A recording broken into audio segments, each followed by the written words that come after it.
히브리서 1장 1절부터 다시 읽습니다. 옛적에 선지자들로 여러 부분과 여러 모양으로 우리 조상들에게 말씀하신 하나님이 이 모든 날 마지막에 아들로 우리에게 말씀하셨으니 이 아들을 만유의 후사로 세우시고 또 저로 말미암아 모든 세계를 지으셨느니라. 이는 하나님의 영광의 광채시요 본체의 형상이시라. 그의 능력의 말씀으로 만물을 붙드시며 죄를 정결케 하는 일을 하시고 높은 곳에 계신 위엄의 우편에 앉으셨느니라. 3절까지 읽었습니다. 오늘은 그 아들의 본질과 사역에 대해서 말씀드립니다. 그 영광의 광채시고 본체의 형상이시다 이랬는데 이걸 이제 인격의 방면에서 영광의 광채시고 본체의 형상이다 이런 말인데 다른 분들은 이걸 신격이라고 해석합니다.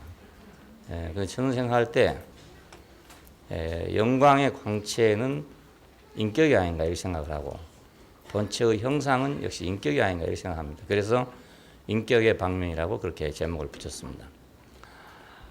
왜냐하면 그 영광의 광채니까 광채는 결국 그 신격을 반사하는 그런 광채잖아요. 그리고 또 형상도 마찬가지로 그 인격으로서 형상이 나오지 신격으로 형상이 나오겠어요? 그래서 저는 인격의 방면이라고 그렇게 제목을 붙였습니다. 아들이란 말, 이 말 우리가 그냥 알기 쉽게 하는 그런 말인데 부모가 낳은 옛날에는 사내 아이를 아들이라고 그랬습니다. 후손들에 대해서도 아들이라고 그렇게 말하고 같은 조상을 둔 민족 전체를 또 아들이라고 이렇게 말하기도 합니다. 이스라엘을 내 아들이다 이렇게 말할 때는 민족 전체를 그렇게 말하는 말인데 자 오늘 여기서는 이제 그 신분이나 그 성격이 일치할 경우에 아들이라는 말을 사용한다는 겁니다. 예를 들면 폐역의 아들 이렇게 말할 때는 폐역한 사람을 가리켜 폐역의 아들이라고 이렇게 말합니다. 폐역한 사람의 아들이 또 따로 있는 게 아니고 폐역의 아들은 꼭 폐역자다. 선의 아들이다 이러면 선한 자다 이런 뜻이고 고난의 아들이다 그러면 곤고한 백성이다 이런 뜻이에요. 그러니까 어떤 그 성격을 나타낼 때 아들이란 말을 쓴다 그 말입니다. 왕국의 아들 그 나라의 본자손이다. 불순종의 아들 그럼 불순종하는 사람을 그렇게 말합니다. 불순종한 사람 따로 있고 아들 따로 있는 게 아니고 불순종의 아들 하는 불순종한 사람을 불순종의 아들이다 이렇게 말합니다. 중국에서는 이제 천자 그럽니다. 황제를 보고 천자. 그럼 하늘 아들이라 이런 말이죠. 그러니까 하늘이란 뜻이에요. 그 천자가 곧 하늘이다. 그것을 천자라고 이렇게 말합니다. 그 중국 사람들이 그 아들 잘자 쓸 때 아주 그 높은 뜻을 가지고 있어요. 공자, 맹자, 노자, 장자, 주자 전부 자자 붙었잖아요. 이게 아주 그 좋은 글자를 말한 건데 그 성격을 의미합니다. 성격. 꼭 육신으로 난다 안 난다 이런 걸 떠나서 성격을 얘기합니다. 그리고 이제 성경에는 양자라는 말이 나옵니다. 주로 이제 그 바울이 사용하는 그런 말이 이제 양자라는 말을 사용했어요. 요한은 아들이라는 말을 사용하는데 바울은 양자라는 말을 사용했습니다. 양자라는 말은 이제 법적인 아들이라는 뜻이죠. 내가 직접 낳은 건 아닌데 법적으로 삼은 거다. 이 사람은 이제 그 아버지의 소유와 그 가문과 그것을 계승할 수 있는 권리를 가진 사람을 보고 양자 이렇게 말합니다. 그러니까 바울의 관점과 요한의 관점이 조금 다르다는 걸 볼 수 있습니다. 요한은 생명의 관점에서 아들이라고 이렇게 말하고 바울은 그 법적인 관점에서 현실적인 관점에서 말하니까 양자라고 이렇게 말한 겁니다. 우리는 아들이기도 하지만 또 양자이기도 합니다. 그냥 아들인데 왜 양자냐 이렇게 생각할지 모르지만 다 같은 성격을 얘기합니다. 그러니까 하나님 아들이란 말은 하나님께로부터 왔다. 신분과 성격을 표현하는 자다. 이런 뜻입니다. 어둠의 자식들. 그러면 어두운 사람들 그 말 아닙니까? 어둠의 자식들. 어둠이 뭐 자식이 있겠어요. 근데 어둠의 자식들. 그러면 어두운 사람이다 이런 뜻이죠. 영광의 광채시다. 이건 이제 영광의 표현이라는 뜻입니다. 광채는 불이 있으면 빛이 나잖아요. 그 빛이 광채입니다. 태양이 있으면 태양에 빛이 있죠. 그게 광채잖아요. 그러니까 하나님의 영광이 이제 어떻게 비치느냐? 우리 얼른 생각하면 막 무슨 환한 후광이 비친다든지, 아니면 하늘에서 막 큰 불이 비친다든지, 원시적으로는 그렇게 생각하지 않겠어요? 그걸 보고 하나님의 영광이 비친다. 출애굽기를 보면은 여호와의 영광이 성막 위에 있었다 이렇게 말합니다. 그러면 우리 얼른 그림으로 생각한단 말이에요. 여호와의 영광이 성막 위에 있으니까 아마 불이 환하게 있는 이런 모습이 상상되잖아요. 그런데 옛날에는 그랬는지 모르지만 실제는 그런 건 아니라 이 말입니다. 여기서 말하는 영광의 광채란 말은 그 인격에서 하나님의 영광이 표현된다 그런 뜻입니다. 증거됐다. 인격에서 증거가 됐다. 사람의 위치에서 하나님의 영광이 드러났다. 이걸 보고 광채라고 합니다. 그러니까 천사에게 표현된 것하고는 다른 거죠. 천사는 우리가 사람들이 생각할 때 그거 자체가 신적이잖아요. 그 천사 자체가. 그러니까 천사가 나타났다 그러면 영광스럽다 이렇게 생각한단 말이에요. 근데 이건 그 천사에게서 나타난 그런 표현이 아니고 아들로 나타난 그 사람으로 나타난 영광을 얘기합니다. 육신을 가지고 있는 사람으로. 그러니까 창세기 6장에 말한 대로 저들이 육체가 됨이라. 그러면 이건 아주 부정적인 그런 말이에요. 아주 부정적인 그 말인데 그걸 사용해서 말씀이 육체가 됐다 그렇게 말합니다.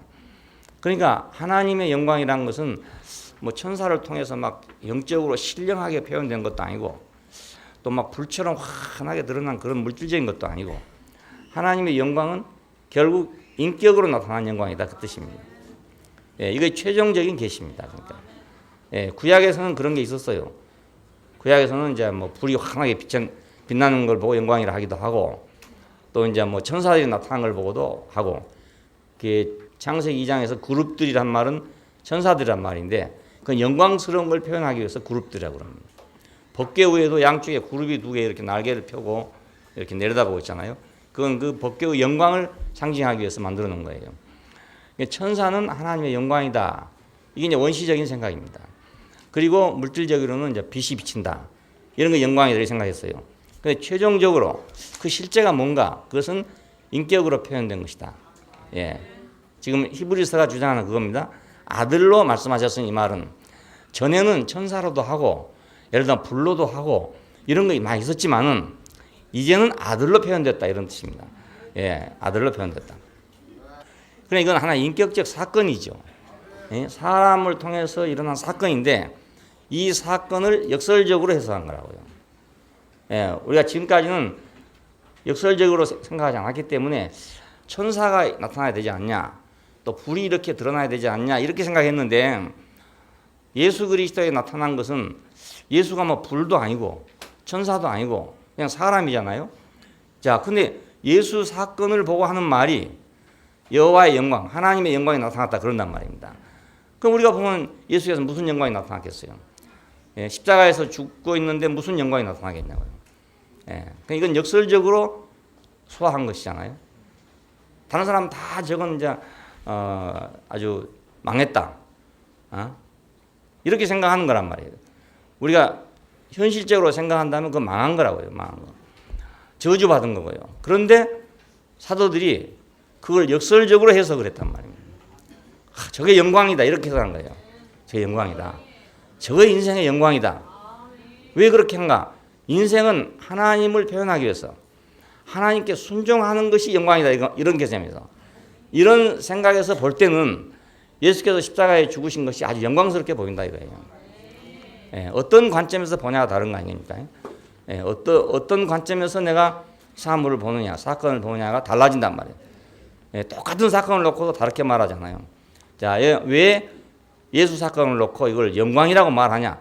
그것은 우리가 생각했던 그런 영광이어서 그런 게 아니고 전혀 영광이라고 생각하지 않아서 자기들도 다 달아났던 거 아닙니까? 영광 같으면 달아나겠어요? 거기서 그 영광으로 보였으면 아무도 안 달아났을 거예요.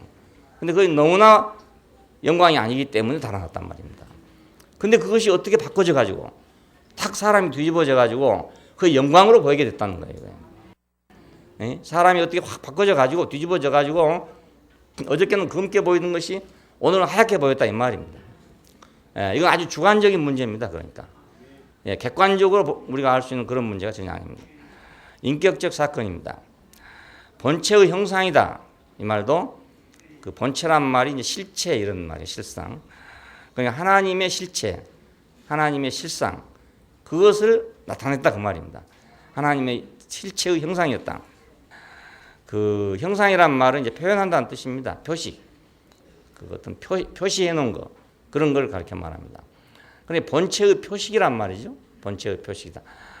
자, 씨가 있는데 열매가 있다. 그럼 열매는 씨의 표식이잖아요. 예. 자, 생명이 있다. 그럼 생활이 나옵니다. 그 생활은 살아있다는 표식이잖아요. 예. 생활이란 게 없으면 살아있는 것이 없죠. 예. 생명은 본체고, 예를 들어 생활은 형상이죠. 우리가 수증기가 있는데 수증기가 공중으로 올라가면 구름이 된다. 그러면 수증기의 형상이 된 거죠, 그것이. 예. 그러니까 이 수증기도 이제 구름이 될 때 어떤 구름은 검게 보이고 어떤 구름은 하얗게 보이고 그렇잖아요. 높이 떠 있는 구름은 하얗게 보이고 낮게 떠 있는 구름은 까맣게 보인단 말이에요. 예, 왜냐하면 낮게 떠 있으면 태양을 등지고 있기 때문에 캄캄하게 보인 거고 높게 떠 있는 것은 태양빛을 받기 때문에 하얗게 보이거든요. 그냥 아무리 비가 오는 날도 구름이 낀 날도 비행기를 타고 올라가면 너무너무 밝아요. 그 태양이 막 그 구름에 비쳐가지고 꼭 저 북극이나 남극의 그 눈 받치잖아요. 그렇게 보이거든요. 그건 왜냐하면 같은 수증기인데 그 빛이 비치냐 안 비치냐에 따라서 비치면 하얗게 되고 안 비치면 까맣게 되고 그렇거든요. 까맣게 되면 비가 오고 그렇죠. 자, 그러니까 하나님의 본체의 표식이라는 것도 마찬가지입니다. 그분은 똑같지만 어느 자리에서 표현되냐에 따라서 검은 구름이 될 수도 있고 하얀 구름이 될 수도 있고 그렇습니다. 그 하나의 표식이에요. 그러니까 검어도 표식이고 하얘도 표식이고 결국은 수증기의 표식입니다. 자, 인격은 하나님의 창조의 표식이다. 우리가 인격이 있다는 것은 창조됐다는 걸 의미해요. 저절로 생겼으면 인격이라는 게 없어요. 그렇지 않겠어요? 저절로 생긴 것은 격이 없어요. 저절로 생겼으니까 다 자기 막꿈대로 자기 멋대로 되겠죠. 예, 그 암처럼 말입니다. 암 세포가 그렇다 하대요. 뭐 우리 보통 세포들은 이제 일정한 규율을 따라서 이렇게 조직되어 있는데 이놈은 그냥 지멋대로랍니다. 지멋대로. 그러니까 지멋대로 살다가 지멋대로 자폭해 죽어버린 거예요. 예, 지멋대로 커져갖고 지멋대로 가다가 터져가지고 죽어버린 거예요. 그게 암이에요. 그러니까 이제 인격이 우리가 있다는 것은 아, 이게 창조가 있구나 하는 것을 표식이잖아요. 증명하는 거다. 아들은 아버지의 흔적이죠. 아들이 있다는 말은 아버지가 있었다 그 말입니다. 아무리 고하고 나는 아버지를 본 일이 없다. 나는 우리 부모를 본 일이 없다. 그래도 그 아들이라는 게 있기 때문에 그 아들 자체가 부모가 있다는 것에 대한 표식이란 말이에요. 산혼이 있다. 산혼이라는 것은 기능이라고 그랬죠. 무엇을 할 수 있는 기능이에요. 그러나 그건 생명 자체가 아니에요. 그걸 보면 주인이 있다는 걸 알 수가 있어요. 예, 창조할 때 만일에 산혼을 지으신 이가 있다면 그 산혼을 이용하려고 지으신 주인이 있다는 걸 표식이란 말이에요. 그릇을 우리가 보면은 이건 누가 만들었다는 것이 확실해요. 예, 그릇을 보면 이건 누가 만들었다는 거 확실하지 우연히 생겼다고 볼 수는 도저히 없어요. 그렇잖아요. 더군다나 이제 뭐 좋은 뭐 글라스 같은 거 이런 거 보면 말이야 포도주 잔이랄지 또 뭐 금잔이랄지 뭐 이런 걸 보면 그 우연히 생겼다고는 볼 수 없잖아요. 이건 누가 쓰려고 만들었구나 이렇게 그냥 생각할 수 있잖아요. 자, 그러니까 우리가 산혼이라는 것은 인생이 산혼이라는 것은 지은이가 있구나 주인이 있구나 그걸 우리에게 표식으로 보여준 거죠. 그냥 우리가 이런 것만 봐도 하나님이 있다는 것을 알아야 될 건데 사실은 그걸 몰랐기 때문에 하나님 말씀이 있는 겁니다. 자, 인생은 하나님이 있다는 표식입니다. 예, 사람이 이렇게 존재하고 있다. 이것은 그 사람을 지으신 하나님이 있다는 것에 대한 표시입니다. 표시. 예, 군대가 있으면 어떤 표식이 꼭 있습니다. 군대가 주둔하고 있는 데는 어떤 표식이 꼭 있어요. 그렇죠? 개미들이 있는 데는 어떤 표식이 꼭 있잖아요. 땅에 가다 보면 막 흙이 막 나와 있어. 왜 그런가? 개미가 그 살고 있다 그거예요. 예, 우리 통나무 집에도 나무 보니까 뭐 나무가루가 자꾸 나와 이상하게. 이상하다 하고 나무가루 추적해서 올라갔더니 구멍이 있어요. 그리고 구멍 속에 벌레가 들어있는 거예요. 그러니까 나무 가루는 그 속에 벌레가 있다는 표식이란 말이에요. 예, 다 흔적이 있어요. 뭐가 있든지 간에. 그러니까 인생은 하나님이 있다는 것의 표식이라요. 예, 표식이다. 존재에 있어서도 그렇고 일에 있어서도 그렇고 목표에 있어서도 그렇습니다. 그러니까 존재를 봐도 하나님이 없다고 할 수 없고 일을 봐도 하나님이 없다 할 수 없는 것은 사람이 아무리 무슨 일을 다 해도 이 만족이 없어요. 그리고 끝이 없고 목표가 없어. 하나님이 있으면 이제 그 일이 만족이 생기고 목표가 있어요. 그러니까 이거 하나님이 있다는 것은 표식이잖아요. 우리 인생이 허무하다. 그건 하나님이 있다는 표식이에요. 왜? 하나님이 있으니까 하나님으로 말미암아서 완성될 건데 하나님이 없다 보니까 허무해질 건 당연하잖아요. 그러니까 하나님이 있다는 표식이죠. 내가 허무하다 이렇게 생각하면 아 나는 하나님이 있는 모양이구나 이렇게 생각해야 되는 거라. 왜 허무한가 이렇게 생각해. 아 하나님이 있는데 내가 지금 그 하나님이 없으니까 그래서 이렇게 허무하구나 이렇게 알아야 될 거 아닙니까? 예. 빈 배가 괜히 떠 있으면 허무하잖아요. 예? 이거 왜 허무한가? 아니 사람이 없어 허무하구나. 예? 나룻배가 있는데 맨날 그 자리에 서 있어. 그러면 허무할 거 아니겠어요? 인생이 왜 허무한가? 배 타고 갈 사람이 없다 이거예요. 건너갈 사람이 없어요. 그러니까 그 배가 그만 떠 있으니까 허무한 거잖아요. 예, 인생이 허무하다. 그 말은 아, 하나님이 있어야 할 것이 없구나 내가. 목표에 있어도 그렇잖아요. 하나님 없으면 목표가 없어요. 예, 뭐 아무리 뭐 굉장히 돼도 목표는 있을 수가 없어요. 뭐 철학적인 진리를 깨달아서 사람이 편히 사는 방법도 있고 형통하는 방법도 있고 지혜로운 방법도 있고 다 있죠. 다 있는데 목표는 없습니다. 뭐 때문에 그런 지혜로워야 되는지는 없어요. 그렇죠? 불교에서도 지혜를 찾잖아요. 지혜를 찾으면 우선 살기 편하니까 지혜를 찾죠. 어리석은 것보다는 지혜가 있어야 되니까. 그런데 그렇다고 해서 지혜 있다고 해서 인생이 뭐 더 되고 지혜 없다고 해서 뭐 안 됩니까? 어차피 결국은 마찬가지잖아요. 예, 전도서나 잠언에 보면은 지혜 있는 자나 없는 자나 그 결국이 마찬가지래요. 예, 선한 자나 악한 자나 다 그 결국이 마찬가지고 의로운 자나 불의한 자가 다 그 결국이 마찬가지래요. 예. 그러니까 하나님이 없으면 목표가 없으니까 선해도 목표가 없고 악해도 목표가 없고 아무 목표가 없다 이겁니다. 이걸 보면 아, 사람은 하나님이 필요한 존재구나. 하나님이 있어야 되는 존재구나. 이렇게 우리가 알 수 있단 말입니다. 그러니까 인생은 하나님이 있다는 것에 대한 표식입니다. 내가 존재한다는 것은 나의 하나님이 있다는 것의 표시예요. 내 속에서 무엇이 일어나든지 허무가 일어나든지 만족이 일어나든지 목표가 생기든지 감사가 생기든지 다 하나님으로 말미암습니다. 저절로 될 수는 도저히 없어요. 네. 저절로 된 것은 있을 수 없습니다. 저절로 된 것은 뭐 그렇지 않겠어요. 개도 어쩌다가 소고기 한 점 먹게 됐으면 감사할 거 아닙니까? 예? 그렇게 감사 안 하겠어요? 개도 야 오늘 행제했다. 야 이렇게 생각할 건 당연하지 않겠어요. 그 사람도 그렇게 생각하는 게 많잖아요. 뭐 가다가 잘 되면 아 내가 수지 맞았다. 이런 거에 동물도 다 있거든요. 우리가 참된 감사라는 건 그게 아니란 말입니다. 예, 내 인생이 존재하고 내 인생에 일이 있고 내 인생에 목표가 있을 때 내가 감사가 되거든요. 예, 그러니까 그 본체의 표식이다.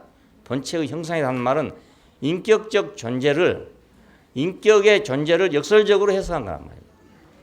예, 사람 자체를 인격으로 만들어진 인격으로 되어 있는 그 사람 자체를 우리가 볼 때 아무것도 아니에요. 알고 보면 아무것도 아니에요.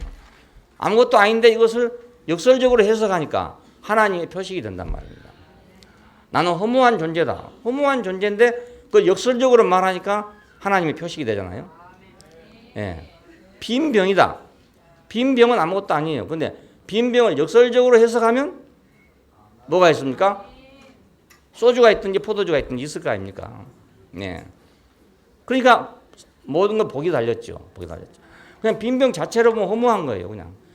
공병이라고 하죠. 공병. 빈병 뭐 공병이라고 하는 공병. 사람도 그러니까 빈 사람 보면 공인이죠. 공인. 예? 빈 사람. 안 그렇겠어요? 빈병. 예, 고물상에 가면 빈병이 많아요. 빈병. 자, 그러니까 그냥 놔두면 빈 병인데 이게 왜 있는가를 생각해 보면 아, 이거 포도주 담으려고 있구나. 예, 그러니까 포도주가 있다는 것에 대한 표식이죠, 그게. 예, 표식이죠. 우리 사람은 그러니까 이렇게 되든지 저렇게 되든지 그 하나님에 대한 표식이에요. 예, 내가 꼭 하나님을 믿고 하나님을 위해 살면 표식이 되고 안 하면 표식이 안 되냐, 그렇지 않아요. 내가 날마다 술만 처먹고 돌아다녀도 하나님 있다는 표식이에요. 그것도 하나님 있다는 표식이요. 그러니까. 예. 내가 날마다 싸움질만 하고 다녀도 하나님 있다는 표식이요. 뭐가 만족이 없으니까 그럴 거 아닙니까? 뭐가 만족이 없으니까. 예. 저절로 있는 것 같으면 그럴 필요가 없죠. 왜 괜히 싸움하고 다닙니까? 그렇잖아요. 왜 괜히 그러겠어요. 예. 이유가 있으니 그렇단 말입니다. 다 무슨 어떤 사람이든지 자기 행동할 땐 다 이유가 있어요. 없는 게 아닙니다. 예. 그건 전부가 다 우리가 하나님이 있다는 걸 그 반증하고 있단 말이에요. 반증하고. 그냥 본체의 형상이요. 이 말은 예수님께서는 물론 이제 우리 얘기를 했지만은 예수님께서는 그분 자신이 존재하는 것이 하나님이 계시다는 표시라고 말입니다. 하나님이 계시지 않았으면 왜 십자가에서 어찌하여 나를 버리셨습니까? 하고 죽겠습니까? 생각해 보시죠. 예, 하나님이 계시지 않았으면은 원망하고 죽을 자리 아닙니까? 그것이 욕하고 원망하고 죽을 자리 아닙니까? 저주하고 죽을 자리거든요. 그런데 어찌하여 나를 버리셨습니까? 저들이 하는 걸 저들이 몰라 그렇습니다. 저들의 죄를 용서해 주십시오. 왜 그러고 죽겠습니까? 하나님이 있다 그 말입니다. 그러니까 예수는 하나님의 표식이었다 그겁니다. 예, 본체의 형상이었다. 예, 그러니까 아주 역설적이죠. 그 예수 자신으로 본다면 십자가에 죽고 있는 그 비참한 사실인데 그 비참한 사실이 하나님의 표식이 됐단 말입니다.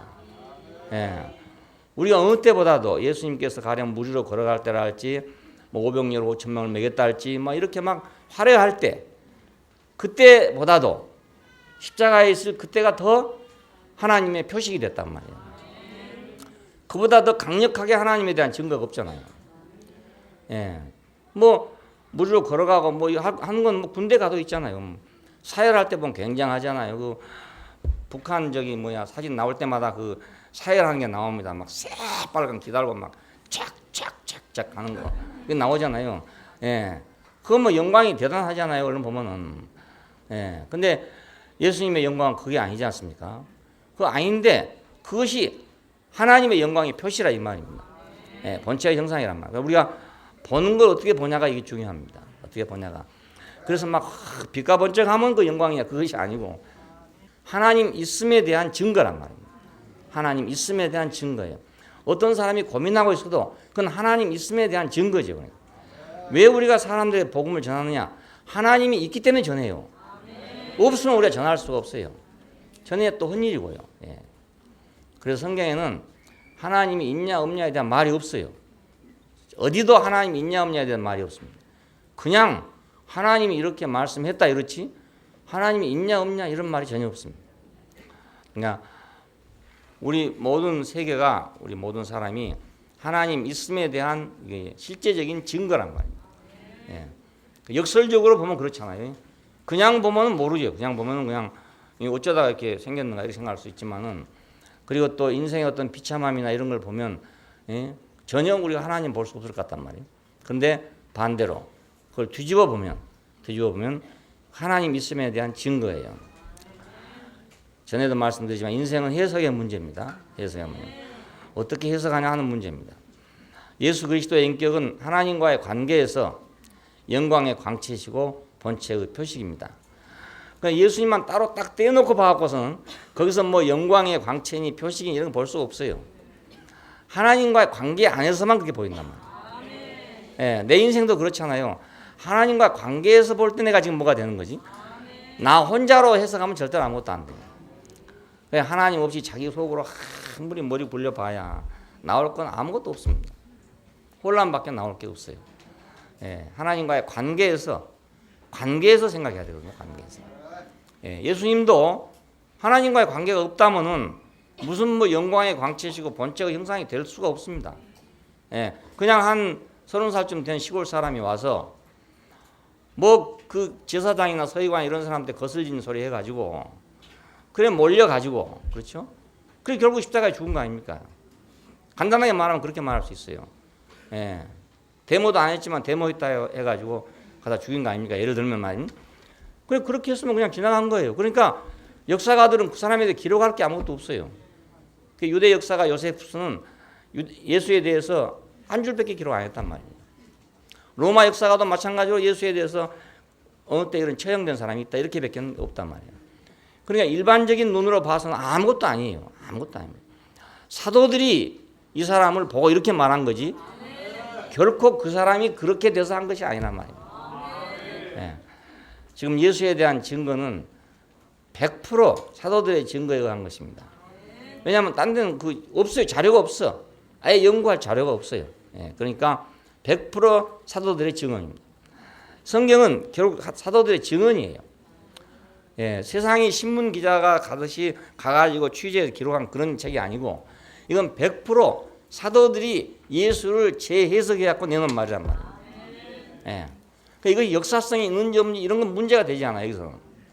예, 이거 뭐 사실이었는지 아니었는지 이건 문제가 되지 않아요. 제자들 속에서 다시 나온 예수거든요. 예. 예, 그렇다고 뭐 사실성이 없다는 말이 아닙니다. 그 사실성을 캐려고 생각하면 캘 방법이 없는 거예요. 자료가 있어야 캘 거 아닙니까? 역사적인 자료가 아무것도 없어요. 없으니까 뭐 나사렛 땅에 낳았는지 안 낳았는지 그것도 물론 모르고, 예, 뭐 500년 5,000명을 먹였냐 그것도 물론 모를 일이고 아무것도 알 수 있는 게 없어요. 오로지 사도들이 자기들이 예수를 재해석함으로써 나온 말이란 말입니다. 예, 그러니까 우리는 그걸 보고 예수가 누구다 이렇게 하는 겁니다. 예, 그러니까 역사적으로 생각하면 절대로 안 됩니다. 예, 어디 뭐 레이건 대통령 알듯이 이렇게 알면 절대로 안 되는 거예요. 그렇게 증거된 사람이 아니기 때문에 그렇습니다. 하나님과의 관계에서 사도들도 이제 하나님과의 관계에서 예수를 보니까 이렇게 보인 거예요. 하나님과의 관계 없이 예수를 보면은 예수는 그냥 십자가에 죽은 사람이죠. 뭐 쓸데없는 소리 했다가 괜히 안 해도 될 소리 했다가 죽은 사람 아닙니까? 예, 우리도 많이 뭐 옛날에 뭐 독재 시대다 이럴 때 같으면 뭐 말 잘못하면 죽는 거 아닙니까? 그렇죠? 말 잘못하면 잡혀가는 것이고 똑같은 거지 뭐 그때도. 두 번째 창조의 방면에서 모든 세계를 지으셨다 그랬지만 모든 세계를 지었다. 예, 모든 세계를 지으셨다. 그런데 이 세계란 말은 이런 우리가 말하는 이렇게 세계를 말한 게 아니고 세대들입니다. 세대. 한 세대, 두 세대 하는 세대들. 노아의 세대, 가령 가인의 세대, 아브라함의 세대 이런 세대를 가리켜. 그 세대마다 그 세대의 다 특색들이 다 있어요. 르네상스 시대, 예를 들어 계몽주의 시대, 뭐 21세기 시대 이렇게 시대가 있단 말입니다. 그걸 얘기합니다. 예, 세대들 그걸 말해요. 자, 이 세대들을 지으셨다 이럽니다. 그러니까 이 뭐 산이나 바다 이런 게 이런 세계를 지었단 말이 아니고 그 한 세대 한 세대로 연결되어 가고 있는 이 세대들을 지으셨다는 뜻이에요. 예, 만들다, 세우다, 형성하다 이런 말이니까. 그러면 모든 세대들 그 뭐 르네상스도 있고 예를 들어 계몽주의도 있고 다 있잖아요. 조선 시대도 있고 뭐 다 있어요. 고려 시대도 있고. 자, 이것이 있게 하는 수단이란 말인데 그러면 조선 시대가 있게 하는 수단도 예수냐? 그 말은 아닙니다. 모든 긍정적인 면에서 그 하나님 나라와 관계된 하나님에게 관계된 그런 세대를 지은 분이라는 뜻입니다. 예. 히틀러 세대도 지었다 이런 말이 아닙니다. 예. 히틀러 세대를 예수님으로 말미암아 지었다 이 말이 아니고, 예. 스탈린 세대를 갖다가 예수로 말미암아 지어졌다 이렇게 말이 아니고 하나님 나라, 하나님에게 관계된 모든 세대들을 이분으로 말미암아 지었다는 뜻이에요. 예를 들면 우리 아브라함의 세대가 있습니다. 아브라함의 세대는 이제 우상을 숭배하던 갈대아 우르에서 불러내 가지고 대륙을 횡단해서 가나안 땅에 도착해서 거기서 씨와 땅에 대한 약속을 받고 자, 오랜 세월을 이럭저럭 견뎌 가지고 마지막에 이삭을 낳았다. 이런 것이 아브라함 세대잖아요. 이 아브라함 세대는 누구로 인해서 만들어진 거냐? 이건 바로 아들로 인해서 만들어졌다 그 말입니다. 왜 그러냐 하면 아브라함을 불러내 가지고 뭘 했습니까? 마지막에 이삭을 주잖아요. 그럼 아브라함을 불러내서 이삭을 준 이 과정 속에는 뭐가 들어있냐면 그 아들 그리스도 바로 이 인격을 하나님 목표로 하고 했단 말이에요. 그러니까 부르신 것도 그 인격을 목표로 하고 강을 건널 때도 그 인격을 목표로 건너왔고 씨와 땅을 약속할 때도 그 인격을 목표로 약속을 했고 자 이스마엘을 낳게 될 때도 그래서 그런 것이고 잘못 낳게 된 것도 다시 13년을 또 기다려가지고 이제 이삭을 낳았다. 왜 그랬는가? 바로 이 아들 때문에 그렇다 이거예요. 만일에 아들 때문이 아니면 이스마엘 낳았으면 되지 않습니까? 예, 그때 당시에 풍습이 본부인이 자식이 없으면 이제 후부인을 데려다가 자식을 낳는 거란 말이에요. 종의 아들이라도 자기 자식을 이렇게 받는 거거든요. 그런 법에 따라 된 것이니까 이스마엘을 낳았으니까 됐지 않습니까? 근데 왜 이스마엘이 안 되고 또 13년을 기다려가지고 90살이 돼서 100살이 돼서 그 웃기는 일을 했냐 이거 웃기는 일을. 예? 그 사라가 장막 뒤에서 웃었다 그럽니다. 오직이 웃기면 웃었겠습니까? 예? 오직이 웃기면. 그 90살에 된 할머니한테 내년 이맘때 뭐 태기가 있을 것이다 이랬으니까 오직이 웃기는 일입니까 그게? 예, 그래서 사라가 웃었다 이거예요. 웃었다. 그러니까 이거 왜 이랬냐 이겁니다. 왜 이랬냐? 이건 바로 그 아들 때문에 그랬다 이겁니다. 예, 하나님의 목표가 이 사람이기 때문에 그래서 만들어진 거다 이거예요. 현대 자동차 공장에 가면 많은 그 기계들이 있고 뭐 많은 것들이 아니겠습니까? 우리는 가서 이거 뭐 하는 건지 모르겠죠. 뭐 많은 기계들이 있는데, 근데 그 많은 기계들은 다 뭐 때문에 있는 거냐? 그 자동차를 목표로 있는 거죠. 자동차 목표로. 그러니까 우리는 모르지만은 그 기술자들이 보면 야 이것은 자동차에 무엇을 위해서 뭘 위해서 다 이렇게 만들어져 있구나. 그렇게 안단 말이에요. 예, 그 벨트를 지나오면서 자동차가 만들어져 가잖아요. 이렇게. 예. 또 이제 반개 회사에서 뭐 이제 부품을 만드는 회사들이 모두 있습니다. 그 부품 만드는 회사에 가보면 뭔지 모르죠. 뭐 낫도 같은 거 뭔지 알 수 없어요. 근데 왜 있냐? 그건 자동차 때문에 있단 말이에요. 마찬가지로 한 세대 한 세대 하나님의 목적 안에서 이루어진 세대들은 모두 이 사람으로 말미암아 됐다 그 말이에요. 예. 그러니까 우리도 우리 세대들을 우리도 이제 어렸을 때도 있었고 또 좀 젊었을 때도 있었고 또 늙었을 때도 있고 이렇게 있잖아요. 시간적으로도 그렇지만은 또 의미상으로도 다른 세대들이 있어요. 예, 시간적으로만 그런 게 아니고 예, 여러분도 뭐 결혼 세대가 있다든지 뭐 연애 세대가 있다든지 뭐 학업 세대가 있다 이렇게 있지 않겠어요? 이런 것들이 아하 이제 주님의 은혜 안에 들어와서 보면 이렇게 생각됩니다. 아하 이게 바로 이 자리에 오기 위해서 이렇게 돼 있구나. 이렇게 우리 알아지거든요. 이게 알아지거든요. 야, 그 목적이 그거가 있었구나. 나는 그때 왜 이랬고 나는 그때 왜 이랬는가. 난 내 인생이 해석되지 않다가 내가 이분을 만나고 나서 인생이 해석이 됐어요. 아, 우리 아버지는 왜 망해가지고 노아도에 왔는가? 네? 왜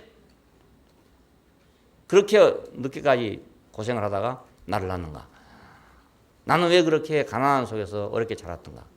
나는 왜 그때 병이 났던가? 뭐 해석이 전혀 안 되는 거예요.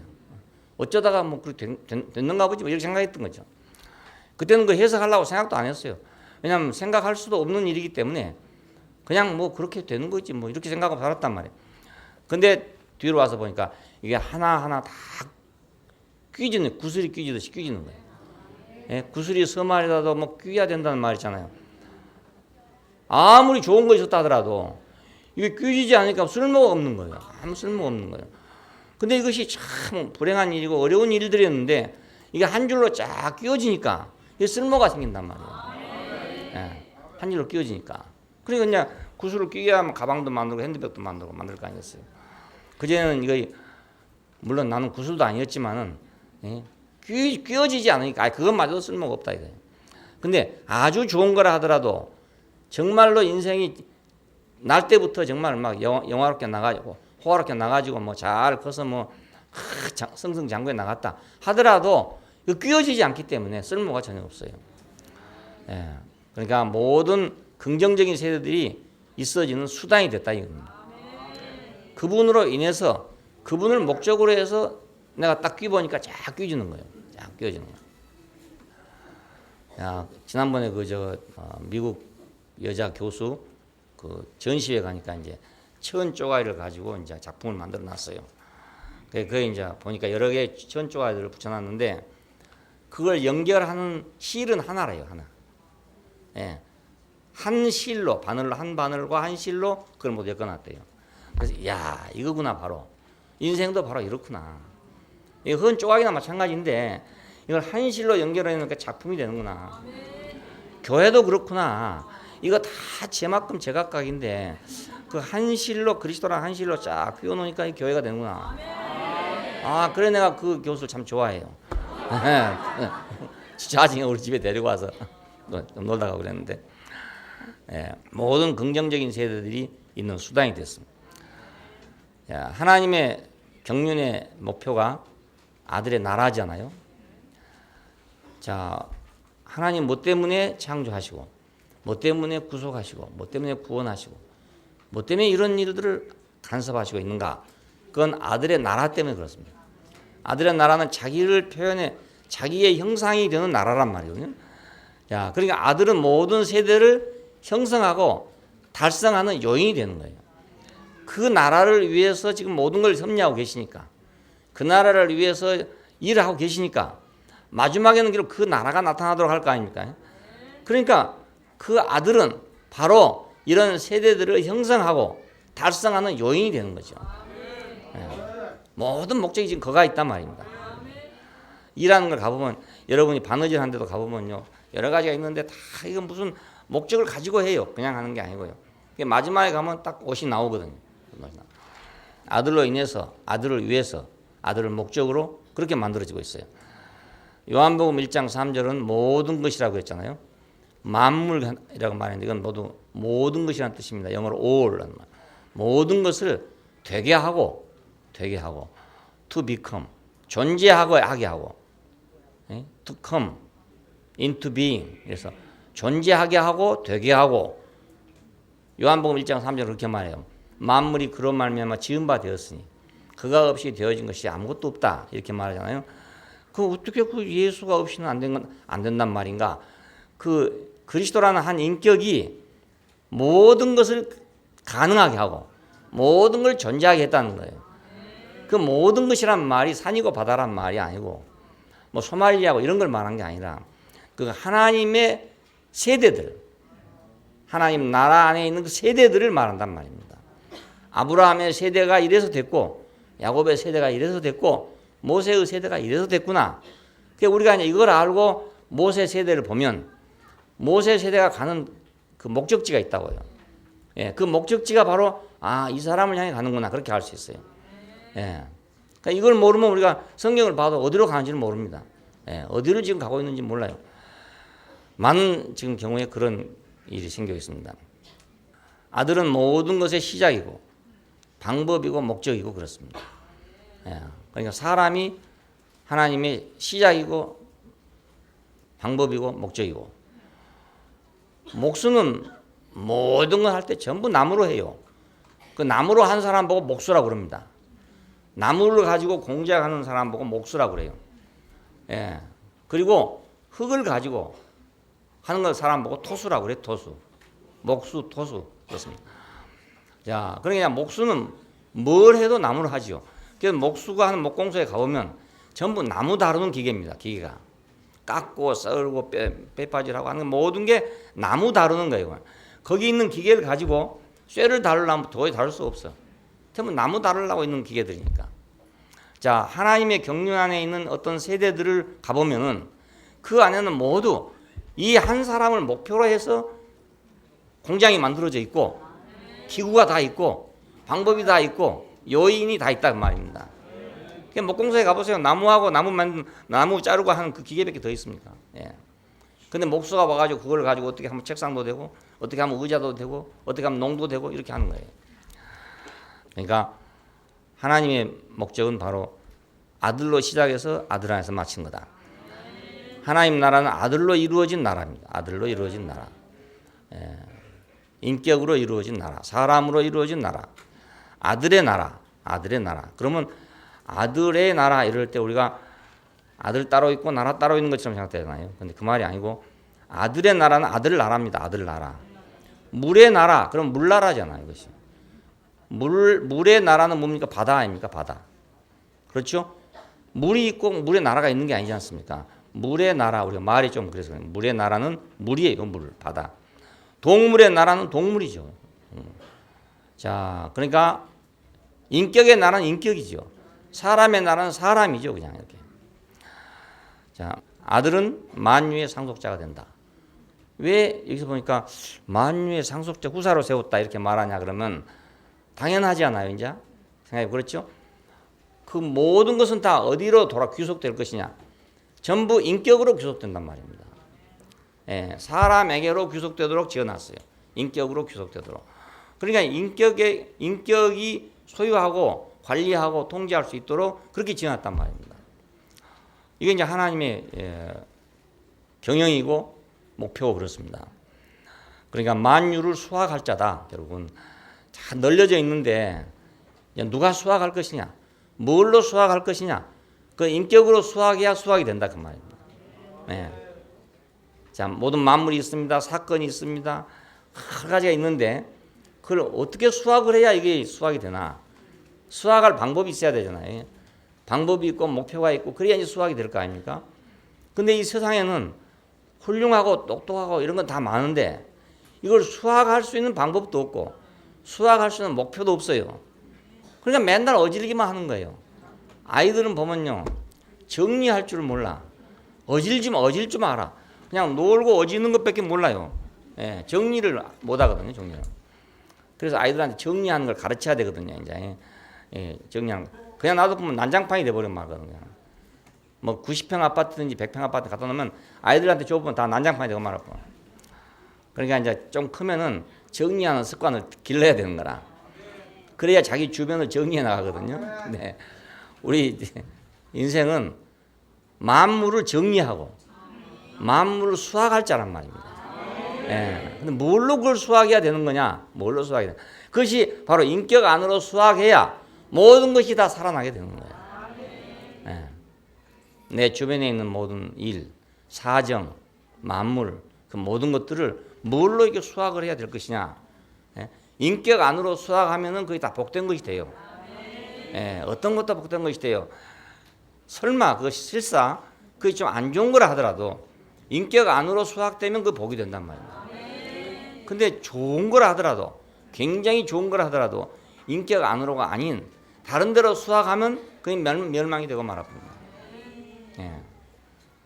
돈만 벌려고 애를 쓰잖아요. 사람들은 돈을 많이 벌려고 애를 씁니다. 많이 쓰는데 그걸 수확을 할 줄 모른단 말이에요. 돈은 많이 벌기는 버는데 수확을 못해. 예. 복이 되도록 수확을 못한다 그 말입니다. 복이 되도록. 돈을 번 이유는 복되게 하려고 번 거 아닙니까? 목표가 어디 있겠어요? 돈 벌어서 뭐 하려고 돈을 벌겠습니까? 복되려고 번 거 아닙니까? 행복하려고 번 거 아니겠어요? 근데 행복하려면 인격으로 수확해야 행복하다 그 말입니다. 예, 돈이 많다고 행복한 건 아닙니다. 예, 돈이 많다고 행복한 건 아니고 그것이 인격으로 수확될 때만 행복합니다.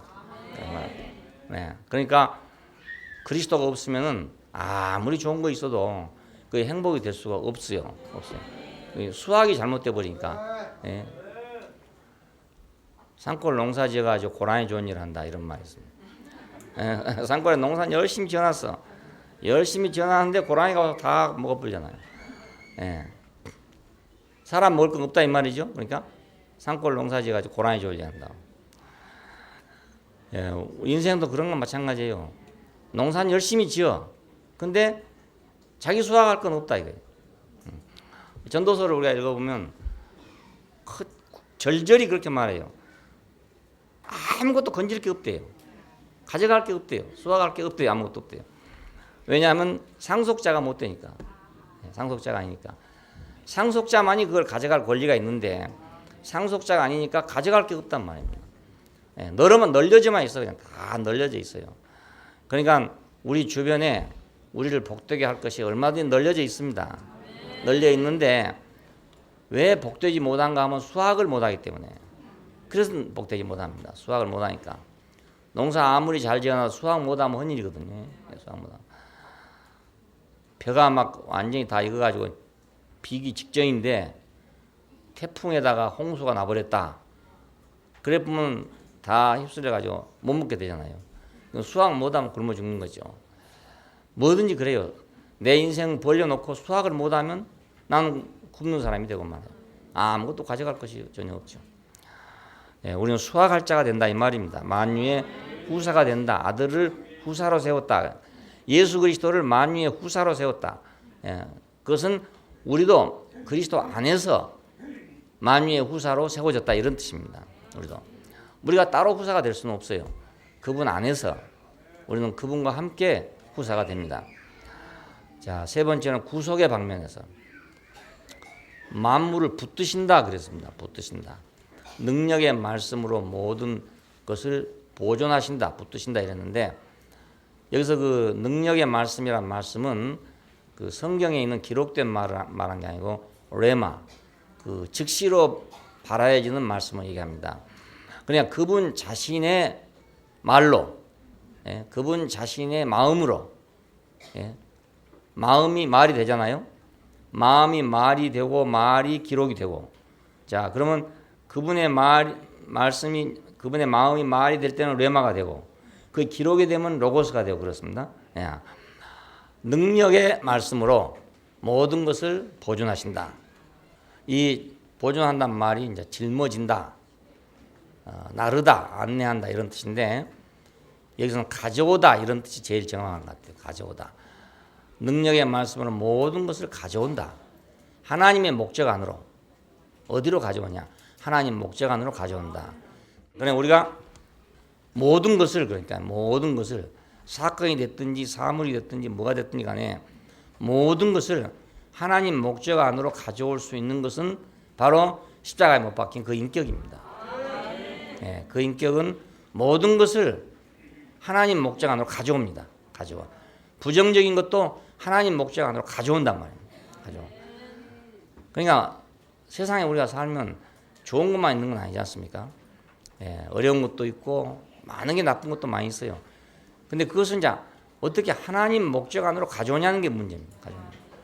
여러 가지 것이 사실상은 다 필요해요. 알고 보면. 다만 그것이 하나님 목적 안으로 들어오냐 못 들어오냐 그 문제입니다. 하나님 목적 안으로 들어오면 하찮은 것도 아주 유용하게 되고 귀하게 되고 하나님 목적 안으로 못 들어오면 아무리 좋은 거라도 쓸모가 없어져요.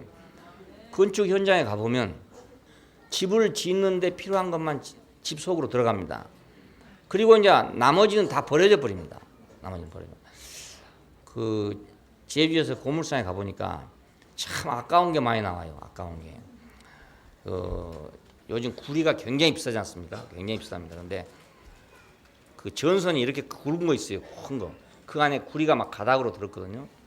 근데 그냥 큰 두루마리에다 해가지고 이제 그 케이블 하는 거 매설한 거 아닙니까? 근데 이거 한 뭐 몇 바퀴 쓰고는 고물상에 팔 아픈 게 있어요. 반도 안 쓰고서 팔 아픈 게 있어요. 너무너무 아까워요. 그게 돈이 엄청나게 비싼 겁니다. 그게 그 구리 철사 그 전선이란 게 그런 거 한 차 가지면요 돈이 엄청나게 많아요. 그런데 그 그냥 말짱 새 것이 나온다고요. 왜 그랬는가? 그랬더니 쓰고 남은 거란 말이에요. 공사하고 남은 건 다 어버린 거예요. 예, 우리 같은 거 놔뒀다가 다음에 또 쓰면 될 것 같잖아요. 근데 안 해요. 그 반쯤 쓰다가 남으면 그냥 고물상을 가버려요. 그럼 거기 오면 어떻게 하는 줄 아세요? 그 껍데기를 다 벗겨내버립니다. 그 껍데기 입힐 때 돈 들었겠죠? 근데 그거 다 기계로 벗겨내요. 그것도 벗기는 기계가 있어요. 싹 기계는. 그럼 안에 이제 구리철사만 쫙 나옵니다. 근데 그걸 또 길게 그냥 놔두면 참 좋을 것 같잖아요. 도막도막 잘라버립니다. 어디로 가냐? 다시 녹이로 들어가거든요. 그걸 긴 거 갖고 갈 수가 없어요. 도막도막 잘라야 되거든요. 그래 들어가 본다고요. 그 귀한 게, 그렇게 비싼 게. 예, 새 것일 때는 엄청나게 비싼 거예요, 그게. 예, 엄청나게 비싼 겁니다. 지금 우리 막 전국에 막 깔려 있잖아요. 이거 돈은 엄청난 돈입니다. 예, 전 세계 지금 이것이 막 망이 깔려 있거든요. 우리 인터넷 하고 있잖아요. 바다로 막 해가지고 전부 깔려 있는 건데 엄청난 돈이야, 이 돈이. 근데 이거 쓰고 거기 쓴데 못 들어가면 말. 건축에 못 들어가면 그냥 버려져 버립니다. 예, 그냥 고물로 버려져 버립니다. 그러니까 하나님 목적 안으로 가져온다. 모든 것을 보존한다. 그 말은 하나님 목적 안으로 가져온다. 이런 말 가져온다. 끌고 온다. 미고 온다. 짊어지고 온다. 이런 뜻이 돼요. 그냥 모든 것을 짊어지고 오신다. 목표점으로. 우리 인생도 그랬잖아요. 우리도 사실은 뭐 쓸모없는 거였잖아요. 근데 주님께서 우리를 하나님 목적 안으로 가져왔죠. 우리를 가져왔어요. 구속이란 것은 바로에게 사용되고 있던 것을 하나님 목적 안으로 가져온 것입니다. 가져온 거. 예, 그냥 뭐 우리가 뭐 개인적으로 뭐 죄사함을 받았냐 안 받았냐 이런 것 때문에 천당에 가냐 못 가냐 뭐 지옥에 가냐 이것 때문에 사람들이 뭐 예수를 믿고 안 믿고 그런 것 같더라고요. 왜냐하면 지옥 가기 싫으니까 이제 믿는다고 그러는데 그게 아니고 하나님은 무엇 때문에 구속을 했냐? 그것은 하나님의 건축을 위해서 그 목적 안으로 가져오신 거예요. 하나님 목적 안으로 가져왔다고요. 바로의 목적 안에 있던 것을 하나님 목적 안으로 가져왔단 말입니다. 그냥 우리 모두는 바로의 목적 안에 있다가 하나님 목적 안으로 지금 가져온 겁니다. 이끌어왔어요. 짊어지고 왔어요. 우리를. 자, 이것이 구원입니다. 구원이 다른 게 아니고. 근데 이런 사람 보고 구원을 받았습니까? 하고 묻는단 말이에요. 예, 이건 내가 인터넷에 올려놨습니다. 구원을 받았습니까? 하고 다니는 사람도 있었거든요. 그러니까 이 사람 구원이 뭐냐면 이 사람들 구원은 천당에 가냐 못 가냐 이것을 말합니다. 그게 아니고 바로의 목적 안에 있던 것을 하나님 목적 안으로 가져온 거 이게 구원입니다. 이게 구원입니다. 네, 이게 구원입니다. 그러니까 이 구원은 단계적이에요. 단계적이에요. 예? 하나님 목적 안으로 가져오는데도 단계가 있단 말입니다.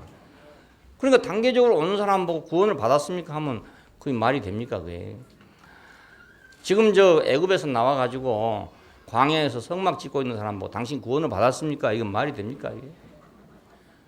또 애굽에 가서 지금 종살이 하고 있는 사람 보고 당신 구원을 받았습니까? 이건 말이 됩니까? 그게?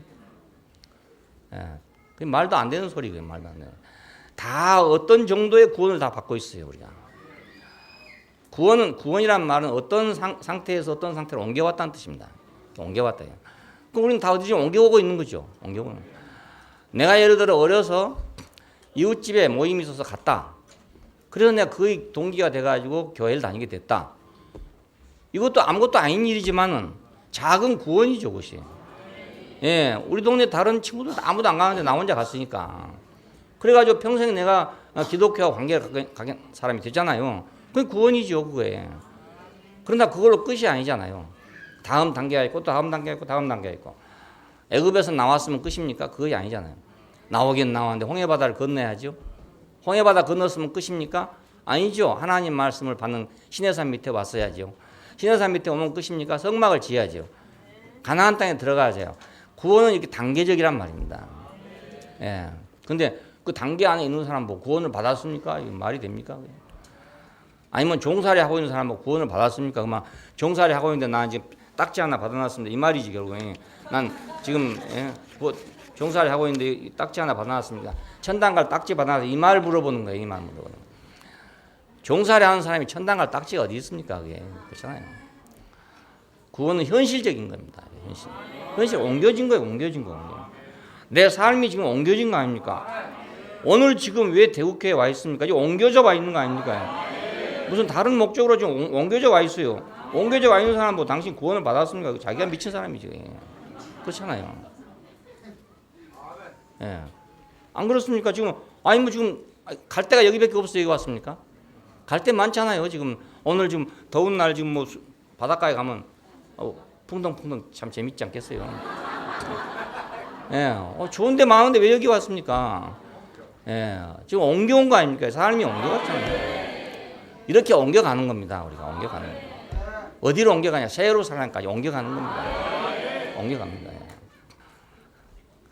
그러니까 이제 예수님께서는 우리를 하나님 목적 안으로 옮겨가신 분입니다. 옮겨가신 분. 그분이 나에게 보여주는 것만큼 나는 또 그분에게 옮겨가는 거죠. 나는 어렸을 때 예수란 말을 들었을 때 뭐 몰랐죠. 뭘 알겠어요. 몰랐죠. 단지 그 노래가 너무너무 신기해서 따라서 갔어 그냥. 예수 사랑하시면 거룩하신 말이래. 우리들은 약하나 예수 권세 많도다. 뭐 이 노래를 막 신나게 막 그 장님 전도사가 부르는데 말, 그 처음 들어본 말인데 그 너무 신기하더라고요. 막. 그래서 그 노래를 불렀어요. 그런데 그것이 옮겨지는 과정이었죠. 자음 같지만. 그냥 누구 보고 혹시 가서 구원을 받았습니다 하는 그따위 소리 하지 말란 말입니다. 네, 그렇잖아요. 옮겨져 온 걸 봤으면 옮겨져 오고 있구나. 이 사람이 옮겨져 오구나 있구나 이렇게 생각해야 되고 안 옮겨고 애굽에 있으면 이건 애굽에 있구나 이렇게 생각해야지.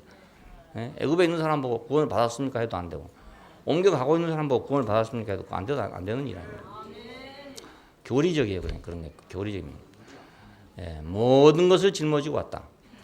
우리 인생을 전부 짊어지고 왔다. 우리 인생을 지금 끌고 가는 거예요. 예? 우리 인생을 지금 하나님 목적 안으로 지금 끌고 가고 있단 말입니다. 목표점. 그 과정이 이럴 수도 있고 저럴 수도 있습니다. 하지만 끌고 가고 있는 거예요. 끌고. 예. 거듭났다 하니까 또 거듭난 것 같고 애기 낳듯이 난 것처럼 생각합니다. 그게 아닙니다. 예.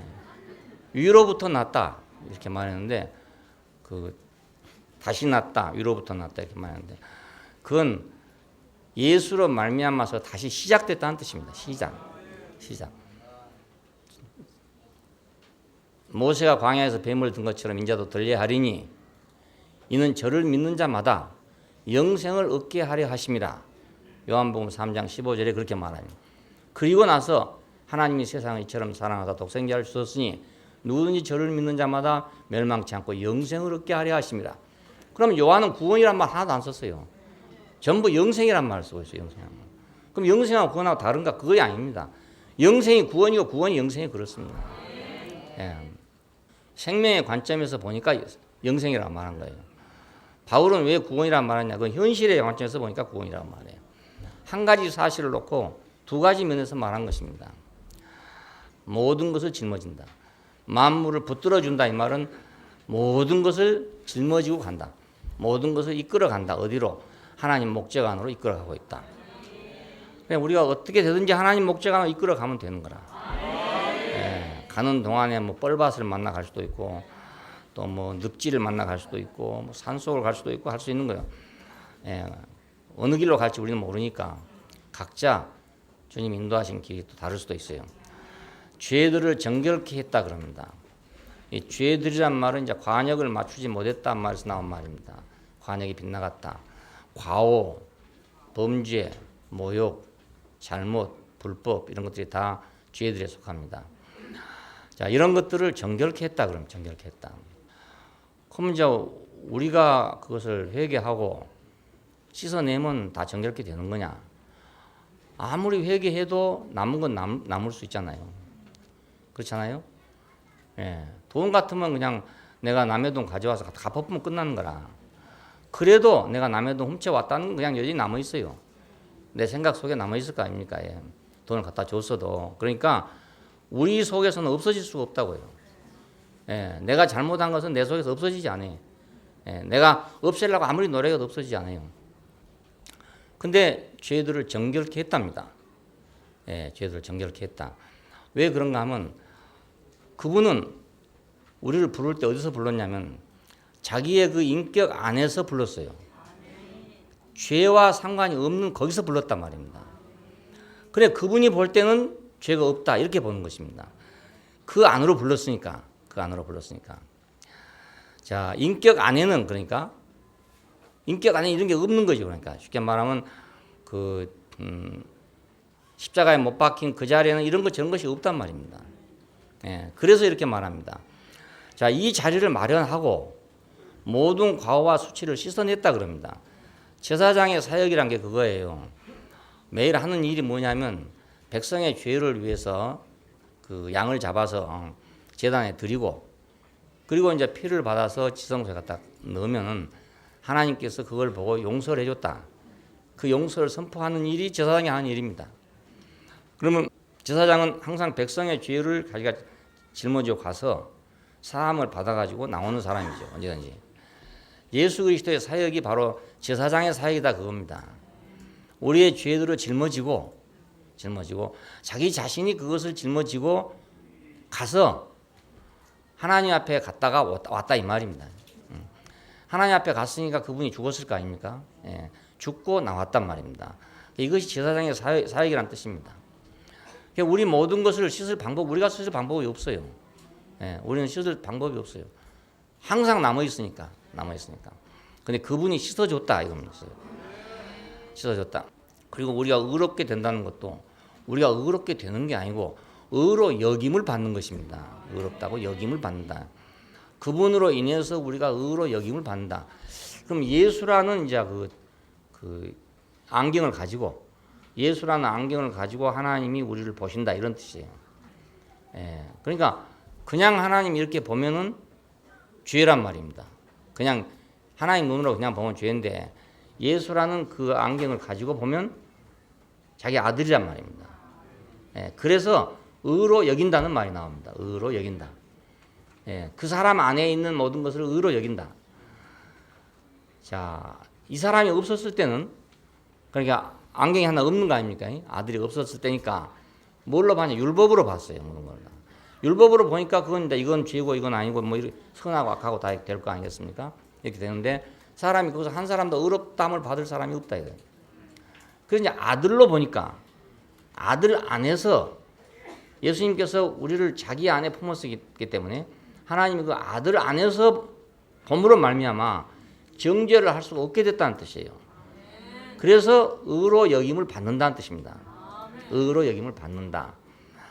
자, 이것이 제사장의 사역이에요. 의로 여김을 받게 하는 그것이 바로 사역이에요.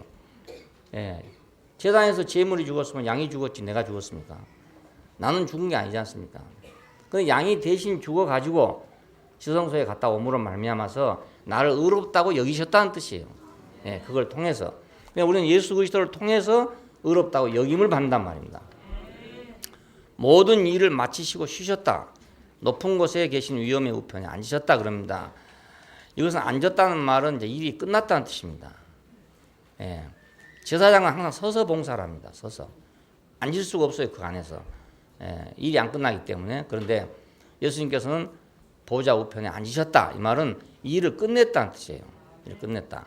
그러면 예수님께서 하신 구속과 예수님께서 이루신 속죄는 완전하다 이런 뜻입니다. 다 완전하게 이루었으니까 그분은 이제는 앉아 계신다는 뜻이에요. 이건 우리가 이제 적용하기만 달려 있는 거지. 이미 다 만들어 놨다 그거예요. 그 길을 다 만들어 놨고 방법을 다 만들어 놨고 위치를 다 만들어 놨으니까 그렇게 내가 여기고 살면 된다 이 말입니다. 차를 다 만들어 줬으니까 이제 운전만 하면 된다 이런 거 똑같아요. 차를 다 만들었으니까 앉아 계실 거 아닙니까? 차를 만들 때까지는 서서 조립을 해야죠. 근데 차가 완성이 됐으니까 이제 의자에 앉아 있는 거죠. 그러면 이제 의자에 앉아 있는 동안에 그러면 우리는 뭘 하면 되냐? 차를 가지고 가서 이제 운전을 하면 되는 거다 이거예요. 모든 일을 마치고 쉬셨다. 죄들을 정결케 하는 일을 하시고 모든 일을 마치고 쉬셨다. 그러니까 우리가 우리 스스로를 정결케 할 방법이 없습니다. 방법이 없습니다. 우리는 그분으로 말미암아서 우리가 의롭다함을 받게 되고 그분으로 말미암아서 우리가 하나님 앞에 서는 것입니다. 누구도 하나님 앞에 자기 자신으로 설 사람은 없어요. 그럴 사람 아무도 없어요. 그분으로 말미암아서 선다. 우리가 예를 들어 죽었다가 다시 산다 이러면은 예수님도 죽었다가 살고 우리도 죽었다가 살고 그러니까 다 똑같은 거 아니냐 이렇게 생각할 수도 있어요. 그런데 우리는 항상 하나님 앞에 쓸 때는 그분 안에서 서는 것입니다. 나는 아무리 죽어도 나로서는 다 죽을 수가 없어요. 나로서는 다 죽는 게 아니에요. 그분 안에서만 내가 다 죽은 사람으로 인정되는 것이지 나는 아무리 죽어도 다 죽을 수가 없어요. 숨이 완전히 끊어졌다 나와도 다 죽은 게 아니에요. 아니에요. 살아있는 부분이 있단 말입니다. 그냥 있어요. 그러니까 다 죽은 게 될 수가 없어요. 그래서 우리가 예수가 필요하고 그 은혜, 그 공로 이것이 필요한 겁니다. 내가 완전히 끝낼 수 있으면 그럴 필요가 없죠. 뭐 내가 완전히 끝낼 수 있다면 부처님은 자기가 완전히 끝낸다고 생각하기 때문에 예수가 안 필요한 거 아닙니까? 그렇잖아요. 자기는 다 끝냈다 그 말 아닙니까? 공이란 말이니까 자기는 다 끝냈다 이거예요. 자기로서 다 끝내려면은 부처님이 되는 거죠. 자기로서 나는 이제 다 끝났다. 나는 다 끝냈다. 나는 이제 다 끝난 사람이다. 그럼 그 부처님이에요. 그럼 부처님입니다. 부처님이 그런 사람 아닙니까? 자기는 다 끝났다. 공이란 말이 끝이라 말 아닙니까? 그러니까 우리는 나로서는 다 끝날 수가 없어요. 끝날 수 없어요. 그래서 우리는 그분의 은혜를 그래서 항상 바울이 편지를 쓰면서 마지막에는 은혜가 너에게 있을지어다. 은혜가 너에게 있을지어다. 늘 그 얘기하는 이유가 바로 그것입니다. 우리가 다 끝나면 은혜가 뭐 필요합니까? 예, 나와 똑같은데 왜 필요합니까? 그 될 것 같으면 안 된단 말이에요. 안 된다고요. 어느 때 보면 그냥 똑같은 것 같아. 그런데 안 돼. 예, 또 안 되고 또 안 되고 또 안 되고 그래요. 예, 늘 또 안 돼. 그렇다고 절망적이냐? 그렇지도 않아요. 예, 왜냐하면 그분 안에 가면 끝나니까. 예, 그분 안에서만 끝난 거니까. 그러니까 우리가 피할 바위시라. 예, 우리가 피할 바위다. 우리가 피할 산성이다 하는 말이 그 말입니다. 나로서 의로워질 수 있냐? 나로서 완전해질 수 있냐? 나로서 깨끗해질 수 있냐? 나로서는 안 된다 이거예요. 예, 나로서 안 된다. 예, 나로서 된 것은 부처님이다. 이거. 나로 된 부처님이야. 그러니까 그분 안에서 우리가 예수와 함께 십자가에 못 박히고 예수와 함께 살았다. 그럼 똑같잖아요. 그렇죠? 그와 함께 죽고 그와 함께 살고 똑같아. 하나 틀린 거 없어요. 알고 보면. 그렇지만 그 왜 은혜가 필요합니까? 그 다음에 은혜가 없어도 되죠. 근데 그게 아니에요. 예. 우리는 늘 그분과 함께 죽고 또 우리는 늘 그분과 함께 다시 살고. 예. 그게 늘 필요한 거예요. 늘 필요한 거예요. 예. 늘 필요해요. 우리가 육신을 가지고 있는 한 늘 필요해요. 그 완전히 벗어져 가지고 내가 완전 자유자가 된다 이 생각을 하면 안 된단 말이에요. 예. 그러려면 부처님 되는 거예요. 부처님. 예. 부처님은 예수가 필요 없지요. 뭐.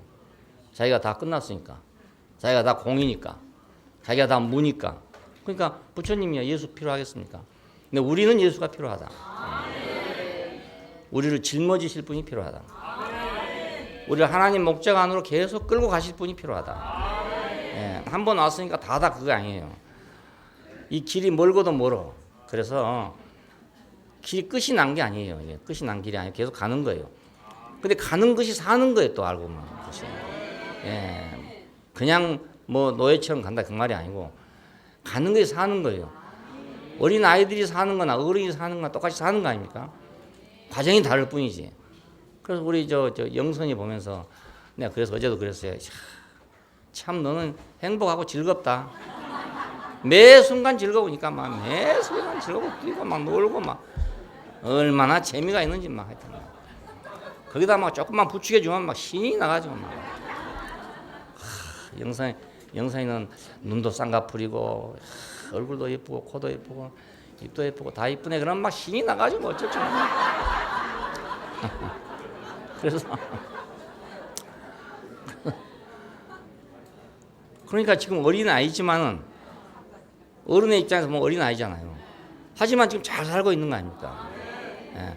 지금 어디로 이끌려 가고 있는 거예요. 지금 이끌려 가고 있는데 그렇다고 해서 지금 부정하냐? 잘 살고 있잖아요. 하고 있습니다. 예. 어제도 우리 영광이가 장기 뒤자고 와가지고 장기 한 판 졌어요. 내가 했는데 아이고 실력이 좋아져가지고 이제 못 이겼어요. 그래 아주 자기가 고수라고 생각하고 있어요.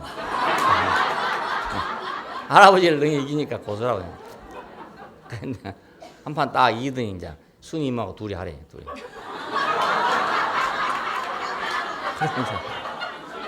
여기서 진 사람은 이제 경욱이모하고 해야 되는데 1, 2, 3도 결정되는 거라. 그냥 어떻게 다행해갖고 이제 순임한테 내가 하나 이겼어. 이제 겨우 2등 했어요. 겨우 2등. 그러니까 지는 이제 할아버지한테 그거 와서 보여준 대단히 재미가 있는 거예요.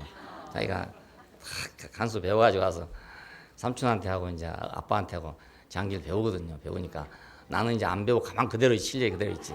지는 늘 배우니까 나보다 확실히 앞서가가지고 이건 도저히 이기지 못해. 내가. 그 아이들은 어른에 비해서 훨씬 행복하죠. 뭐. 잘 살아요. 잘 사는. 부족함이 없이 잘 삽니다. 그렇지만 계속 자라가야 된다. 그렇지만 계속 자라가야 돼. 아무리 영선이가 막 그 생기가 넘쳐가지고 막 즐거울지라도 그것은 머물러 있는 게 아니고 또 자라나야 된다고요. 예, 어느 날인가 그렇게 막 싱싱하게 막 그러지 못할 거라. 그러지만 또 다른 단계로 안 옮겨가겠어요. 이렇게 또 단계로 옮겨. 또 고민할 수도 있죠. 뭐 한 15살, 6살 먹으면 이제 또 고민에 빠져가지고 우울해 있을 수도 있고, 뭐 또 조금 올라가다 보면 뭐 소똥이 굴러가는 것 보고도 막 재밌고 이럴 수도 있고, 그 여러 세대들을 거쳐가게 될 거라고요. 그러니까 우리가 주님께 가는 것도 하나님 목적 안으로 가는 것도 그렇게 늘 가는 거지. 어디가 딱 정해 잡고 있었던 거 아니란 말이에요. 예, 뭐 한 번 갔으니까 딱 끝났다 이게 아니에요. 딱 끝나지 않았으니까 아이고 그럼 또 힘들어. 힘든 게 아니죠. 아이들이 힘듭니까? 지금 잘 자라고 있잖아요. 예. 주님은 만물을 붙드신다. 만물을 보존하신다. 만물을 가져오신다. 어디로? 하나님 목적 안으로 가져오신다. 죄들을 정결케 하신다. 매일같이 정결케 또 하신다. 자기는 영 단번에 제사를 드렸지만 우리를 위해서 매일같이 제사를 드리고 있다 이 말입니다. 우리는 그분의 제사 드리심 안에서 우리가 매일같이 사죄를 받는 거나 마찬가지예요. 사죄 받았지만 또 받고 사죄 받았지만 또 받고 씻었지만 또 씻어지고 씻었지만 또 씻어지고 그렇게 늘 씻어지는 거예요. 죄들을 정결케 하시는 일을 하시고 높은 곳에 계신 위엄의 우편에 앉아 계신다. 그러니까 그분의 사역은 끝났습니다. 끝났단 말은 완성됐다는 뜻입니다. 완성된. 이제 우리가 어떻게 그분의 사역에 참여하고 어떻게 그분의 사역을 우리가 누리게 되느냐, 어떻게 그걸 효과적으로 우리가 적용하느냐 하는 문제가 남아있을 뿐입니다. 예, 아들로 말씀하시고 그 아들의 인격은 본체의 영광이고 영광의 광채시고 본체의 형상이시다. 만물을 붙들어 주시고 만물을 깨끗게 하신다. 자, 우리를 하나님 앞으로 인도해 가지고 하나님의 피로 짊어지고 우리를 가신다. 네, 기도하십시다. 감사하신 아버지 하나님, 쓸모없이 버려진 저희들을 부르셔서 하나님 목적 안으로 이렇게 끌고 가신 걸 감사합니다. 우리는 늘 부족하고 온전치 못할지라도 지금 당신의 목적 안에서 씻어주시고 정결케 해주시고 우리가 갈 길을 열어주시고 당신이 이끌어 가시고 인도해 가신 것을 감사합니다. 당신 안에서 하나님께서 주시는 모든 축복을 우리가 누릴 수 있도록 이렇게 큰 축복을 주신 걸 감사하고 당신이 늘 은혜 베풀어 주신 걸 감사합니다. 주 예수님 이름으로 기도합니다. 아멘. 주님 안에 사는 우리 그의 풍성 넘쳐나네 세상